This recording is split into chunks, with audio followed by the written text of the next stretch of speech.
Hey guys, Andrew here. Welcome back to Drew Tutorial. And in this video, I'm going to show you how to remove markets from your eToro watch list. So simple click in watch list. You'll find a ton of different options here. So in order to remove them, just simple click on the plus icon on the lower right or simple tap on add market and you will see the markets that are added.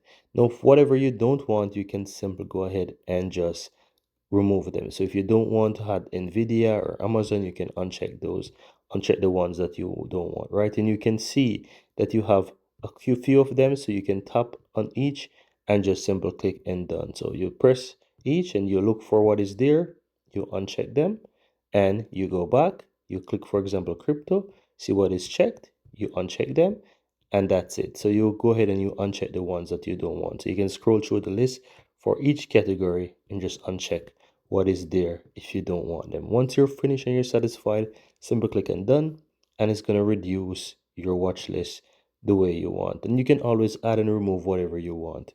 But that's it. Very easy and very simple.